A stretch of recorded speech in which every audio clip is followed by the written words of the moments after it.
And here we are. I'm Cal Brown. And I'm Jack Brown, and this is the Aqua Strength podcast where we talk about all things aquatic, performance, and life. Before we get into the episode, I want to take a moment to let you know this episode is brought to you by Aqua Strength Athletes and Jackson Athletic. These are our two online programs, and we're starting a new phase today. So if you're looking to join, now is the time. Aqua Strength Athletes is for middle school, high school, collegiate, and master level athletes who swim or play polo. It's training at the touch of your fingertips, and the team is growing. Everyone's seeing huge progress. It's an amazing community, all accessed at the touch of your fingertips. Jackson Athletic has been growing rapidly as well. It's for those of us who are no longer competing and just want to build muscle, feel great, look great, and train with structure. So if you want to check out either one of those, you can look at the link in my Instagram bio, or you can check the show notes. Thank you. One more thing, the Aqua Strength Agreement. If you enjoy this podcast, if it provides some value to your life, please share it, and we really appreciate that. Thank you.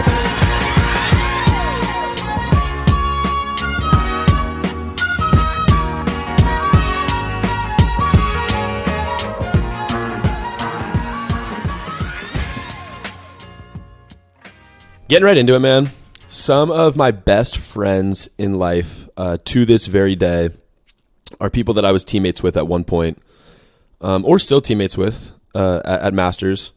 And when I think about teammates and what makes a good teammate, I mean, the list goes on, like qualities of a great teammate. And I can also think of some very clear examples in my mind of, I guess, there's no easy way to say it, like bad teammates or moments in my life where I was a bad teammate. And they were learning experiences, and for some moments, it took me years to realize that I wasn't a great teammate in certain situations. And it also took being on really good teams at times with amazing teammates and amazing coaches to recognize how lucky I was in those moments and what that bond really feels like. So today I want to take some time to talk about qualities of a good teammate, what it means to be a good teammate. And I truly believe, like, whether you're playing an individual sport or a team sport, there is going to be a team aspect involved. And I often think that we don't give it enough consideration. Like we don't spend enough time thinking about others, thinking about the team, building that sense of teamwork. Because what I've noticed now in the real world, like you graduate from college, you start working, everything is team oriented. Everything. Like we are now a team working for Aqua Strength. Sierra and I are a team building our life together. I work on a team of coaches at CSU United, and we all coach individual teams. But like teamwork is truly at the root of everything. So, I think if we can share this with athletes and parents and other coaches, just our perspective on teamwork and what being a good teammate looks like, I think it could be super beneficial. Yeah, the topic of being a good teammate is so much bigger than anyone can really understand. It took me so long, and I'm still learning about it. And just the importance and overall my evolution as an athlete and as a person, like seriously derived from becoming a better teammate. And I always had, it's funny because looking back on, whatever sport it was that I was playing or my journey as an athlete that's still going on right now, I think of the people who had the biggest influence on me, whether it was my mom, teammates I had, my brothers, my grandparents, maybe coaches. They all preached the same thing, and it was being a good teammate. Like the first thing mom would always say to me is be someone that other people want to be around. Like put others first, care about them and their performance, be a good teammate, cheer for others, support them, have a good attitude. Like before every swim meet, every water polo game, everything, that was the first thing she would say to me. And it was easy to hear that and nod along and be like, yeah. And I heard it. Like, it's not like I didn't hear it, but now when I think about it, like I hear it even more. Like I hear it louder. Like it's just so powerful being a good teammate. Yeah. And I know you have some stuff written down that we'll get into.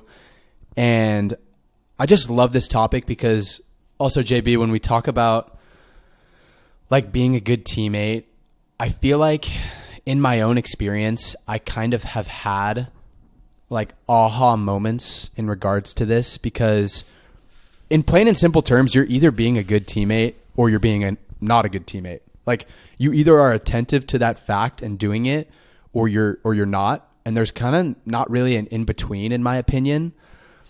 And I think about a phone call that we had this past fall. I don't know, maybe it was September or October.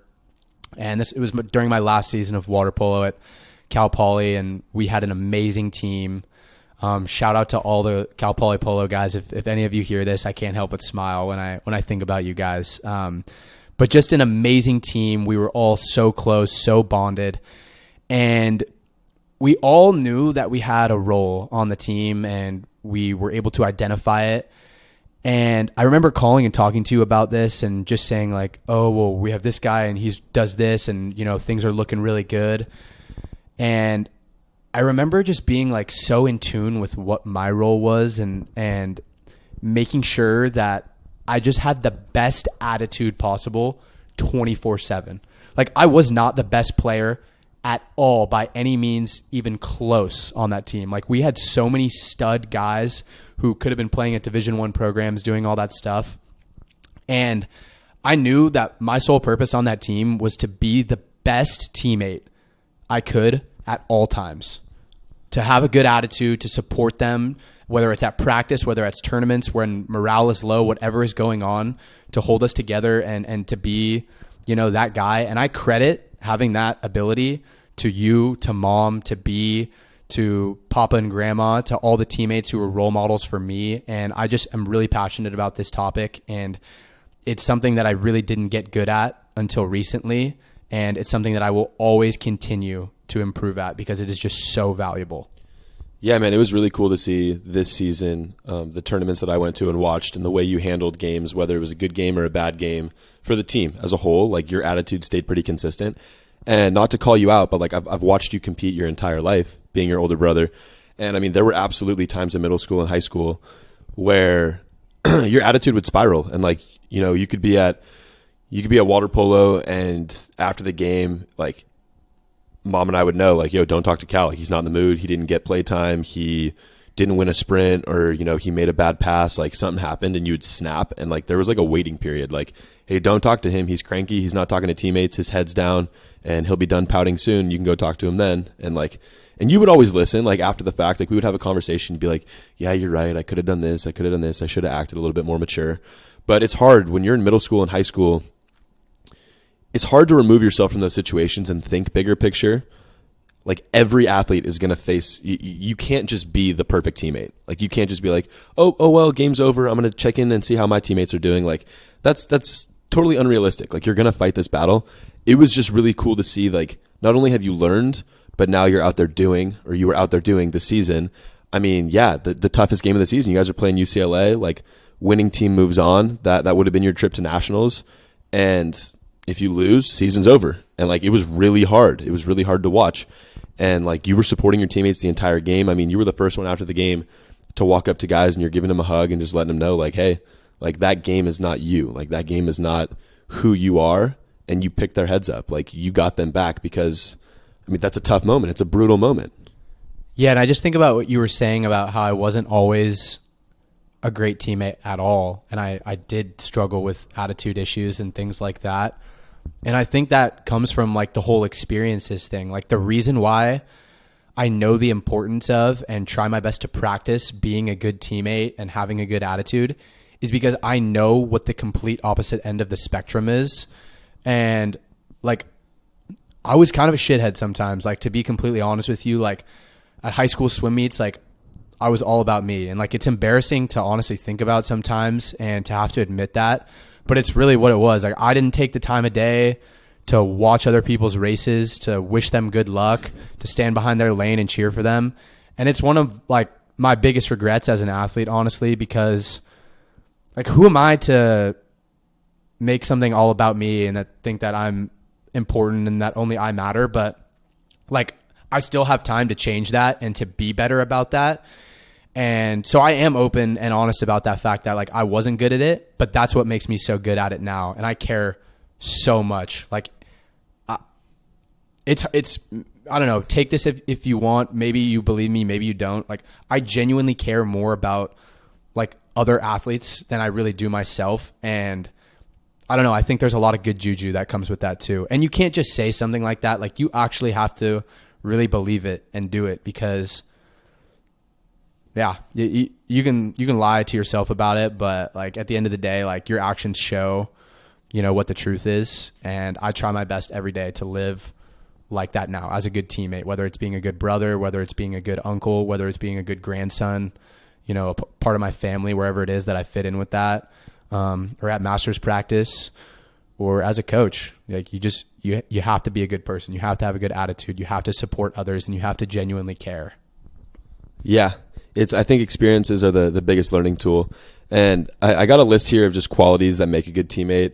One of the first ones I have written down here, it says the way someone treats either the newest member of a team, or maybe the least talented, or whoever has the least experience on the team, the way you treat that player on the team is very indicative of how you are as a teammate.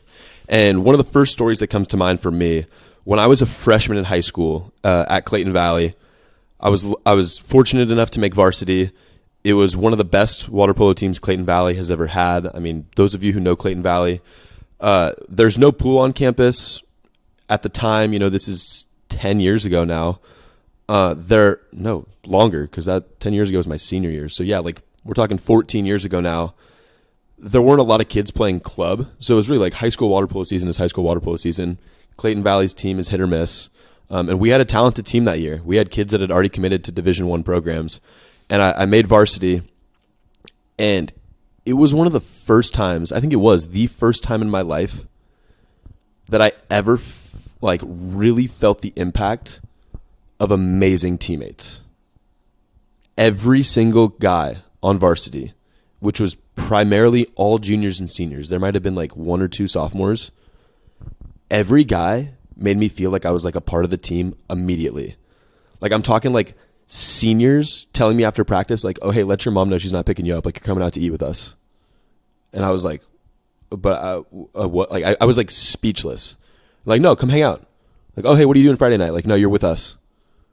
Like, it wasn't even an option. Like, just had my back. And I can think about these guys, like, every single one of them, I remember an instance where they did something for me that was just, it was unnecessary. Like, they didn't have to. They didn't have to be nice. Yeah, they went out of their way. They completely went out of their way. I mean, we had a trip to Reno that year, and they're like, oh, no, hey, JB, you're in our car. Like, you're with us. And I rode with the seniors.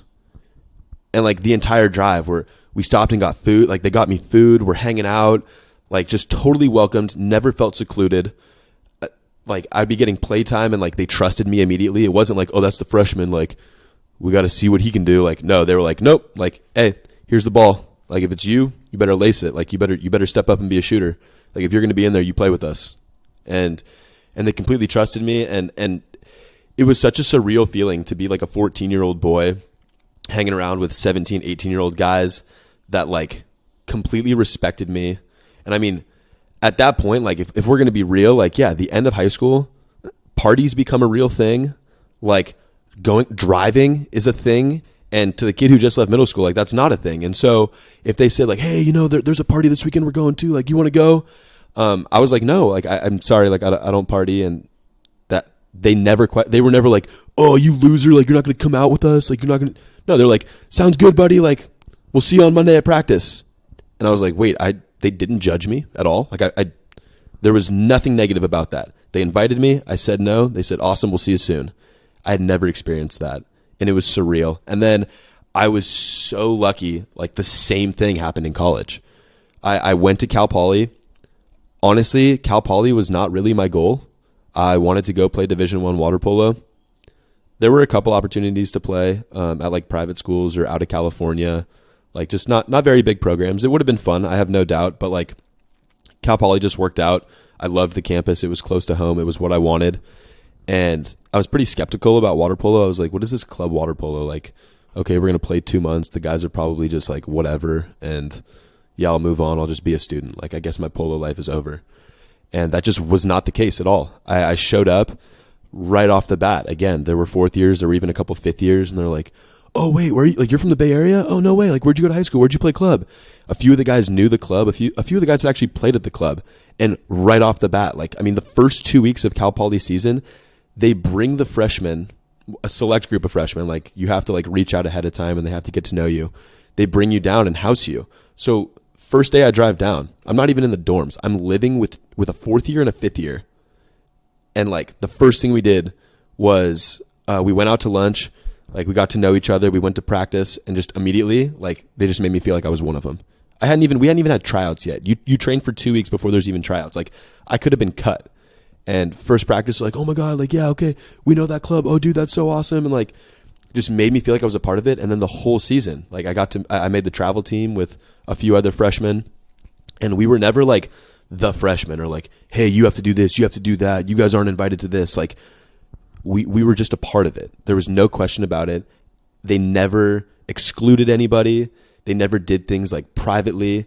Every senior took care of us. And in fact, I can think of one guy. He like told me halfway through the season, or maybe closer to the end of the season, like, hey man, like, I really want you to be more involved. Like, I think I'm going to be the coach next year.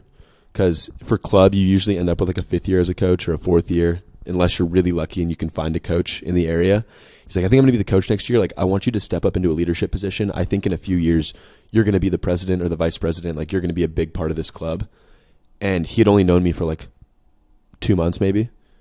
And like he kind of instilled that in me. And I was like, wow, like, he's putting that trust in me. He's telling me what he thinks of me.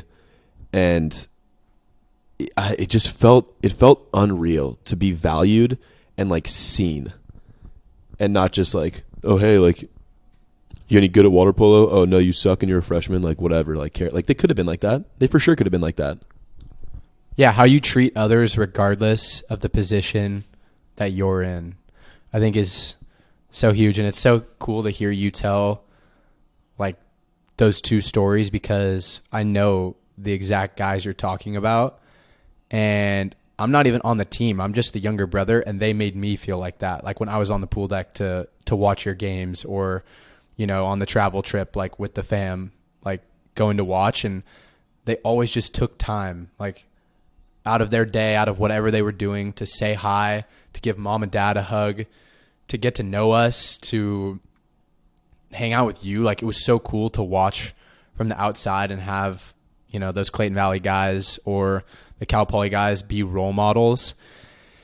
And you really made me, I hadn't even thought of this, but this is arguably like probably one of my best teammate stories in regards to that.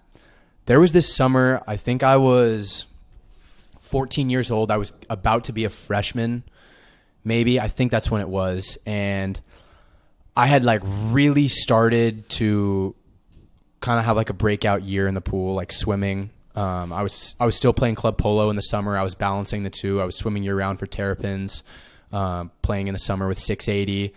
I'd had a really good JOs swimming. I really dropped a lot of time and was like, wow, like things are going really well. And I got moved up into the senior group at Terrapins, like the national group. And I was really nervous about it. And I didn't know a lot of guys, and it was a big jump and a big commitment. And, you know, there's guys in this group that you look up to, like that, you know, their name, like their names are big names in the swimming community in the Bay Area, and guys that are, you know, winning events at NCS, guys committed to big schools. And I had this summer, and I was swimming really well, and I got put on this relay at Far Westerns, I think it was maybe. And it was three guys. They were all juniors and seniors. All of them committed to college. And I was the fourth guy on this relay. And I was so nervous about it. And I just remember them being so nice to me. It was Max Botine, absolute savage, legend, one of my like biggest role models as a swimmer, like when I was coming up. Nate Barsanti, same with him. Amazing guy. I can't actually remember who the third one was. I don't know. It would come to me eventually, but they were all just so nice to me. And I remember that's really like when they took me in. And to continue the story, the relay went great. We ended up winning. Mom was hanging out with their parents, and I remember they just like were having a great time, and they were so good to me. And I ended up going to this travel meet later that summer. We went to Clovis, and this was like my first like real travel trip on my own. Like mom and dad sent me with the team. We took a bus. I was swimming all these events, and it was like my first real opportunity to see like, okay, like I've been doing this year round thing for a while. I'm in the senior group, like with all these guys, like what can I do? And the whole time, that whole meet, Nate Barsanti and Max Botine were with me the whole time. And they were unbelievable role models. They watched every single one of my races. They hung out with me the whole time. We ate together. Max was freaking committed to Yale. Nate was committed to Purdue. Like we're talking two absolute studs who like did not have to take this time out of their day or their trip to give any attention to me, but they did. And that had such a big impact on me. And I will never forget, I swam the 100-meter butterfly. I dropped like 3 seconds, I think. And Nate and Max were standing at the end of my lane. And when I touched that wall at the turn, I saw their faces. And like I had full body chills in the middle of the race.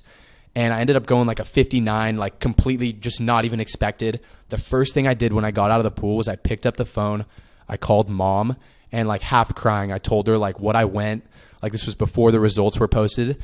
And I said to her, like Max and Nate were at the end of my lane. Like they were, I could hear them. Like I just wanted to make them proud. Like I wanted to do it for them, like for my mom, like for me, like, and I was just having so much fun. And I'll just never forget that feeling.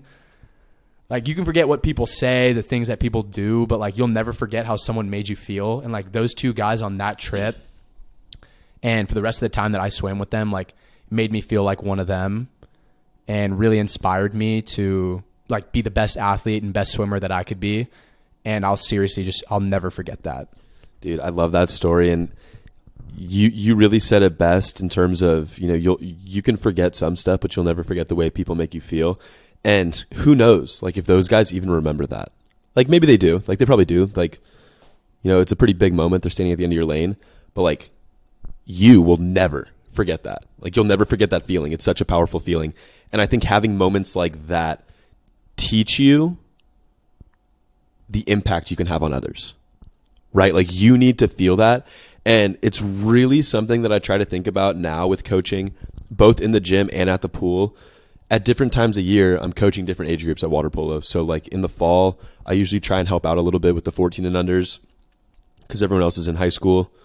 And then the rest of the year, I'm basically helping with 18 and unders. And regardless of age group, really regardless of age group, every season there's some kids who, they have their friends. They don't really talk to others. And it's something that I try to like kind of make note of. Like I let them know like, hey, like I know you're a great player. I know you're on the A team and I know, these are your boys.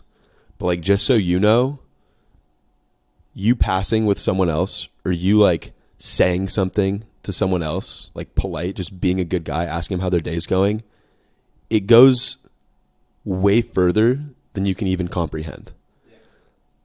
Like, and to really paint the picture to them, like I'll maybe point out an instance that's either happened to them that I've witnessed, or maybe I'll like share a comparison. Like for example, sometimes the 14Us aren't great with each other. And so like they do kind of separate, like there's the A group and the B group and the C group. And you don't always see like the better athletes talking to the ones who are newer to the sport. And I'll say like, hey, like, so-and-so, and like I'll name like an 18U, like a really like a stud polo player. And they'll be like, yeah. Like, yeah, I've seen him practice before. And I'll be like, yeah, like, has he ever said what's up to you? Or like, has he ever said hi? And they're like, yeah, like, oh yeah, no, I saw him last week at the game and like I gave him a high five. And they start to get like super excited. And I'm like, yeah, like just so you know, like when someone that's better or more experienced, more skilled, a little bit above you recognizes you, it feels like that regardless of your age. Like when you take the time to point out something to, one of the C team kids, like, hey, when you're passing, have you thought about this? Or like, hey, dude, that was a great shot. Or dude, you did really good in the scrimmage today. Like, that was awesome. When you make little comments like that, it takes basically no effort on your part, but you could make that kid's day like that quick. And something that I can't stand, that I really call out quickly, is when kids on a team or kids in the gym don't know each other's name. So I'm like very quick to say like, hey, like you guys better have each other's names down, get to know each other a little bit, talk to each other, even if you're not friends, or I'll have them pass in like different groups or things like that. And in the gym, like we'll always start off, we'll warm up, or when kids walk in, I'm like, hey, you know, have you met so-and-so? Hey, have you met so-and-so? Oh yeah, they go to this high school. And I'll do a little introduction for them to kind of break the ice. Cause yeah, like in high school, it's kind of awkward sometimes meeting different people, but I'll make a little introduction and kind of just let them run with it. And the moments that really impress me are when I don't need to make an introduction and I have an older high school or college kid come in and start chatting to one of the younger high school or middle school kids. And I think, you know, one person that comes to mind that was just incredible at this, Tim Kerr, if you're listening, such a great guy, man. I really appreciate you. Can't wait to see you when you're back on your next break. Tim would make the middle schoolers in the gym feel like they were the coolest kids in the world. Like it was unreal. He would take the time while he's warming up. He'd go introduce himself. He'd say hi. He'd ask them where they go to school, what sports they play. And like, seriously, without me saying a word, I'd look over during the warm up and they're just in a full conversation. And then afterwards, like he'd be cheering for him. Like I remember one day, Tim and I got to witness another kid, Troy, do his first chin up ever. And Tim stopped what he was doing, stopped lifting, was cheering Troy on. Troy gets the rep, comes down, and Tim and I are yelling, and Tim's like, Troy, you're the boy, man, like hyping him up. And I mean, Troy is like beaming, like gets in the car and he's stoked to tell his parents.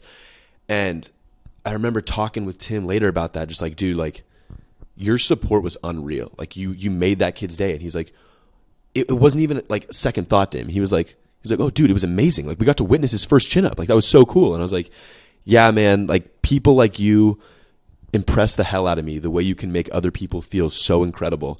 And it's a middle schooler. Like you didn't have to take the time. You took the time and you had an impact on that kid that like, I mean, he could cherish for years. Like that's just, it's so cool to see that and foster that. And that's something that's one of the reasons that I really don't ever plan on breaking up middle school and high school lifting groups. Like they can do completely different training sessions, completely different. And you and I can both be in there. I'm working with middle schoolers. You're working with the high schoolers in the more, you know, elite group in a sense. But we will always let them talk, like let them have conversations, let them just share stories. Like it's the impact that higher level or more experienced athletes can have on younger, less experienced athletes is life changing. Yeah, I really like that one that we just talked about. What do you have next on there? Yeah, so this one I wrote down, they're excited for your success, not just their own. And in the same kind of light, like a bad teammate would be someone that's like kind of rattled or upset when you're successful and doesn't really think about their own situation. And I'm going to tell a story about myself first, about me being a crap teammate for a long time, actually. And it's funny because it's one of my best friends to this day. I mean, he's going to be in my wedding. Jordan Tate, if you're listening, love you and sorry for not always being the best teammate and being over competitive at times. You and I swam together from the age of 5 till the end of high school. You were my training partner. I mean, we were amazing teammates, like, and you're always going to be one of my best friends. But I clearly remember in both middle school and high school, at times, me like not having good races and being bummed, and then me seeing you have an amazing race. And I wasn't upset with you. I was like, well, I'm going to the same practices. Like I'm doing the same things. I'm working hard. Like, why is he getting faster? And like thinking it was unfair. Comparison. Yeah, like totally comparing. Like, oh, I just swam 50 free and I won a 22.8, but like, yeah, Jordan just won a 22.1. Like, what the heck? Like, and I wouldn't even say a good race. And it honestly, it really upsets me now to look back and think about that and be like, JB, like that is just not cool. Like, okay, you didn't have yourself a day, right? If I saw any of my friends succeed right now, my first thought would be like, wow, I'm so happy for you. So I think I'm just more comfortable with myself and I love to see others succeed. Like, I think that's something I've had to learn and grow into. But I remember times in high school, and in middle school, like I said, being upset with my poor performance and then also like questioning his performance. And like the fact of the matter is like, dude, you had some amazing races, Jordan. Like I wish I gave you a big hug and told you how proud of you I was and that it was awesome to watch. and that I could have like, seen your success and been happy for that as opposed to upset with me underperforming in a sense, Yes, I do know 100%. I mean, that's like, I think it's important to show ourselves a little bit of grace, because I'm sure anyone who's listening who's a little bit older and has experience in sports, whether you're, later in high school or college now, or maybe you're done and you're no longer an athlete, like you can relate to that in some way. Because when you said that, I immediately thought of Ryan, who we had on a couple episodes, one of my best friends. Like, dude, there was a couple years where Ryan and I weren't really close friends. And it's because of that same thing. And it's honestly because of me. Like, I was jealous. Comparison really is the thief of joy. Like, we swam a lot of the same events, and like maybe I wouldn't swim well, and I would see Ryan swim well, and it would make me feel bad, because I'm like, what am I not doing that he is? But it's not about that. Like, it doesn't matter. And you have to learn how to use the people you care about, use their success as a positive motivation for you too. Not motivation like, oh, I want to beat them. Motivation like, wow, they did really good. Like, okay, let's go. Like, I'm gonna have a day now. Like, something like that. And when you can learn how to do that and foster an environment of, joy, positivity, attitude, and just awareness, like you will seriously level up as an athlete. And it wasn't until like my senior year I was like, you know what? Like, I'm going to use Ryan's ability and his just like competitive drive and ability to perform to my advantage. I was like, I'm going to watch this kid's race. I'm going to watch his attitude, how he carries himself, and then I'm going to do that too. That's what I learned from it. Instead of getting mad about it or wondering why not me, like I was like, okay, like what can I learn from him? What can I do that Ryan does really well? And Ryan thrived on that. Ryan thrived on being competitive. Ryan thrived on, respecting your competition, whether you're on the same team or not. He let you know, hey, good race, man. Like he said in that quote a couple episodes ago, he said, hey, you maybe got me this time, but we'll see about next time. Like, he just always had that attitude, and I loved that, and that really helped me to be a better teammate. And I can think of a very specific instance where this kind of turned for me. I mean, we were in San Diego for sectionals, and it was my end of my junior year, spring of my junior year. So this is like prime time, recruiting time for colleges and stuff like that. And I had been working really hard, like missing no practices, training really well. And I was like, this is my meet. This is the one. And I really believed that. And it just wasn't there. Like I dove in for my first race at that meet, and it just wasn't there. And I was projected to make, the final, the console final, whatever it was. And in what was my main event at the time, I guess you can call it that, main event. And I added like 3 seconds, not even close to a drop. Ryan completely beat me, blew me out of the water, ended up making the final, moving up a bunch of spots and like making the final. Yeah. And mom and B had flown down and actually surprised me at the meet. And I just remember like being crushed. I will never forget sitting in those bleachers, watching that final with Ryan in it, and just leaning against mom. I was like a wreck. There was tears coming down my eyes, and I'll never forget saying this sentence. It is embarrassing, and I learned a lot from it looking back now. I said, that should be me. And like, who am I to say that? But I was young and I didn't know, and I can understand and like show myself that grace, but let that be an example for anyone listening. Don't use terms like why not me or must be nice or things like that. I can't stand those. Yeah. If we're going to have an entire episode on those, but yeah, thank you for saying that. Yeah, like, I mean, it's just the truth, and that happened. And I am like, we like to be honest on here, and I want to be an example for others. Like, use mistakes that other people made to not make those same mistakes yourself, because you probably heard that and cringed. Like, I was being a victim. I really was. And And mom, being the mom that she was, called me out a little bit in that moment, even though that I was down. She probably said something like, yeah, how dare you? Yeah, no, she looked at me and she's like, come on, Cal, you're better than that. Yeah. She knew I was hurting, but she still spoke up and talked about what she believed was right, because I wasn't being a good teammate. Like, I should have been up on my feet at the end of his lane, hyping him up. Like, look at this position he's in. Like, that's awesome.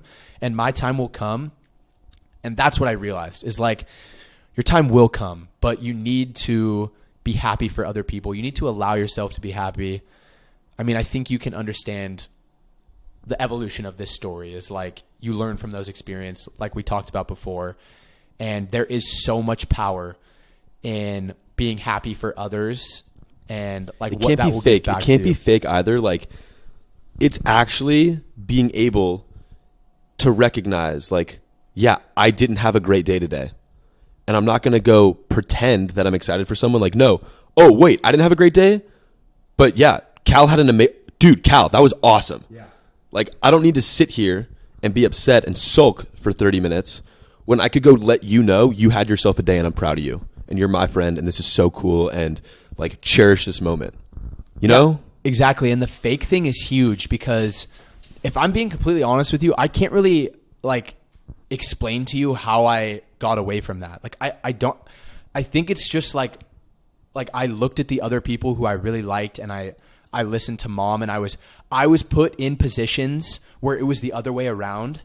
And I had the opportunity to be that good guy and be like, hey dude, like, you got this. Or, you know, your time's going to come. Like people would say, oh man, you had a great race there. You know, whether, now that I'm thinking about it, it was high school. It was high school season. It was the seasons where maybe I was the team captain for Clayton Valley. And I felt so humbled when someone would come up to me that maybe I didn't know very well, that was on my team, and say, hey Cal, that was an amazing race. That was a great job. Like, that's when I was like, wow, that was so nice of them to do that. You know what? I need to learn from them. There's something to learn from everyone. And that's exactly what it was, honestly, is me feeling humbled and so thankful that, like, people took the time to come and say that to me when I was in those positions. And that's what really helped me to realize is, like, okay, you know what? You can always be that person. Yeah. I just kind of had, like, a click there. That yeah, totally was it. Yeah, not to change it up too much, but this isn't even on my list. It's something I just thought of because I think I see it more now from the coaching end. And it's funny because, again, like, I think of mom saying this. She would always, like, she couldn't stand tattletaling. Like, even if you did something wrong as a kid, maybe, like, yeah, you ate something you weren't supposed to, or, like, I don't even know. I can't think of a story off the top of my head.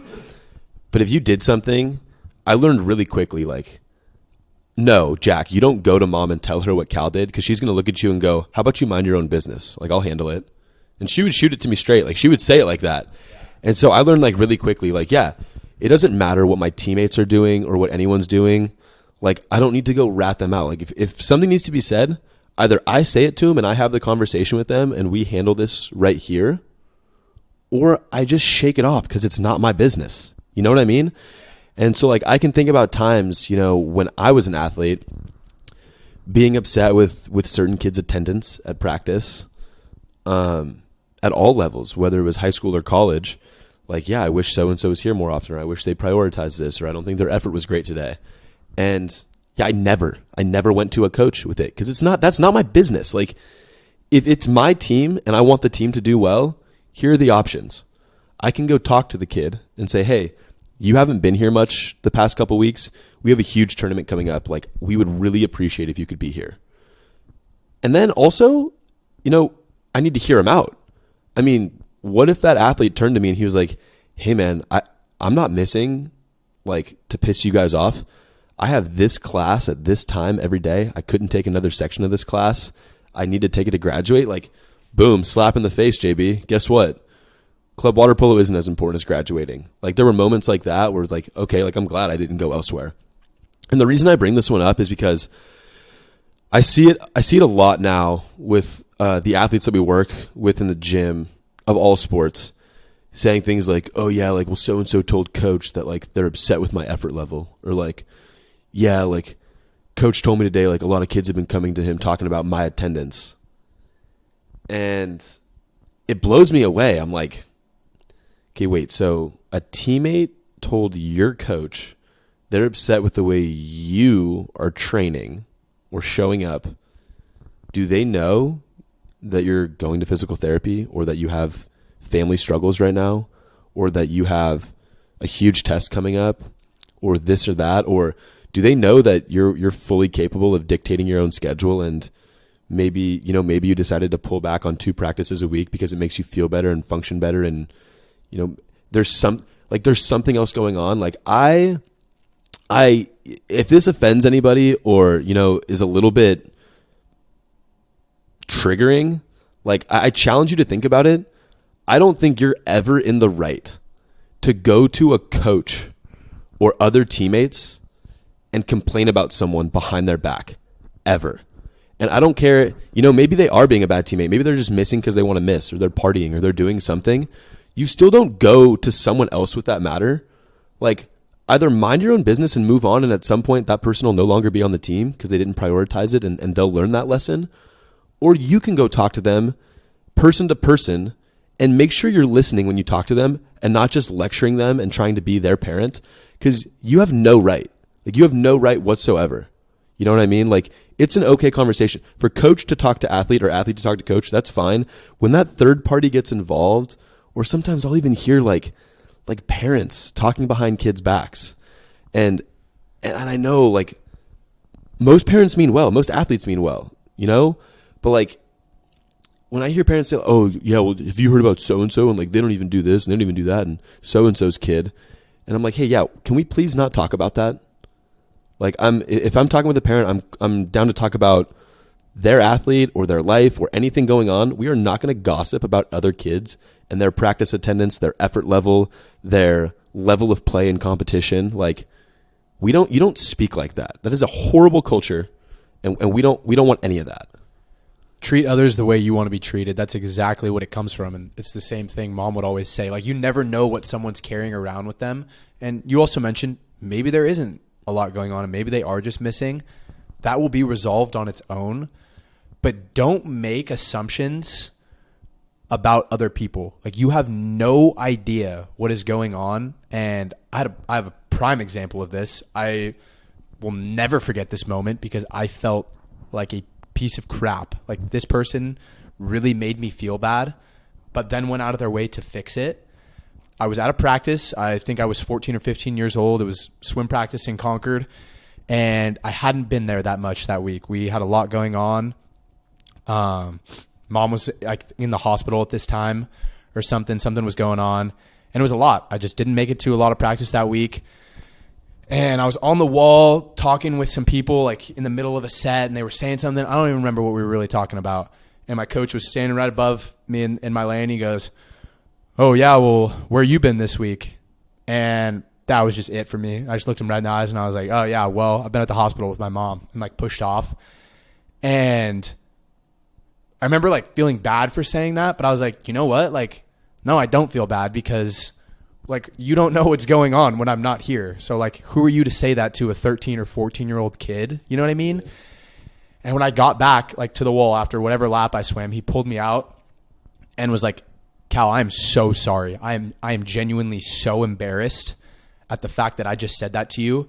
And I need to be better about that with every kid on this team, like, full on. And I will have respect for this coach for doing this for the rest of my life, because you really have to drop your ego and you have to admit that you were wrong. And that can be hard to do when, you're 30 or 40 something year old coach working with 13 to 14 year old kids, like, to say, hey, I was wrong and that was really messed up. And to show that, what's the word? I can't even think of the word I'm looking for. Like, drop your guard and really apologize for that. And they did, but that's a prime example. Like, you really just have no idea what's going on in someone's life, or maybe why they're not there, or what they're struggling with, or, what's going on at school or with their parents or their friends. Like, you just have no idea. So you have to show other people grace. You have to. Yeah. Yeah. And it's just so not your business. Like, even if, I can also think of a few situations where, like, I blatantly knew a kid was lying to my face about something. Like, I knew what was going on. in their life because like, yeah, I found out after the fact that they were on some vacation or whatever, and they lied and like used kind of a crazy story to lie about it.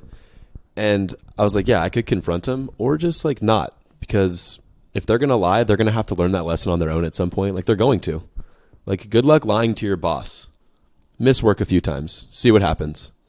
You'll get fired and then you go find another job. Like at some point, bad habits or poor decisions will catch up to you.